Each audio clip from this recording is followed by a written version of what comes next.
RC here, and today I'm actually going to be kind and giving the critics of Christianity some advice to assist them in actually representing accurately what we believe. I'll mostly be addressing the atheists here, but the same can apply to Muslims and other theists in false religions. Now, let's get started.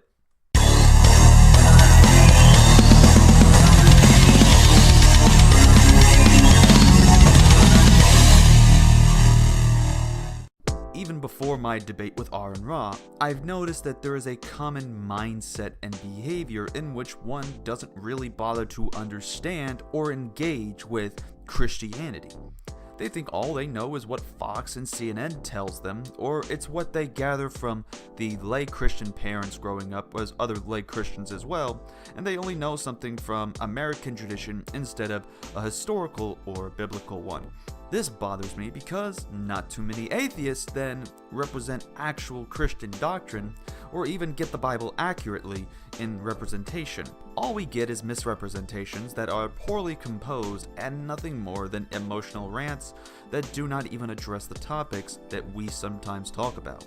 So to help those who wish to make accurate criticisms, I'll at least offer some tips and resources so that way you don't do what R and Rod did during the debate, and that was make an absolute fool of himself. First, you need to make sure you understand that every Christian is different. Not every Christian adheres to everything the same. While the essentials exist for the Trinity and various others, we must realize that the distinction between various Christians is key. For example, during the debate, R and Ra brought up the idea of free will as if Christianity as a whole teaches it. However, I don't believe in such a concept, as I affirm compatibilism in my theology. So it's best to realize that your arguments can be better formed when you understand what the person you talk to specifically believes. Either do research beforehand, or ask them during a debate or a discussion what it is that they affirm, so that you don't go making an argument that they would then agree with you on and say it doesn't dismantle Christianity. Second, do some studying. Not simply just reading a Bible, but like legit study. When I do debates, I not only look up academic sources to support my case, but I also look into academia or my opponent's own sources. This allows me to understand where they are coming from. For example, I've talked to Muslims and atheists alike who believe that 2 Peter is a forgery that wasn't written by Peter. This is done by people like Bart Ehrman and others as well, but the solution is simple. Instead of simply saying we are fools here, you can understand why we affirm him as the author. There are New Testament instruction books and PhD commentaries on 2 Peter by the conservative scholars who make compelling cases for the authorship of Peter in 2 Peter. When I debated R and Ra, he said tons of things that an average village atheist would say, such as practically defining the Christian doctrine of faith by modern English terms and using a much later hymn to define faith, or in this case, redefine faith in Christianity. Instead, he could have gone to the Bible in the original languages as well as consult the Greek lexicons. But he doesn't, because facts didn't care to him when it came to representing accurately what Christians believe. So people should try to study extra biblical sources, even if it's just like 10 to 15 minutes a day.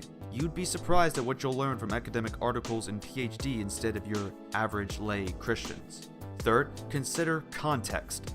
I know that people always hate hearing this phrase too. Context, however, is key. If you take a text out of its context, then all you are left with is Context is very relevant concerning the context in a paragraph or the overall story.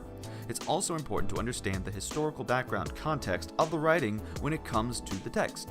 For example, it's really important to study the ancient Near Eastern context when dealing with the Old Testament.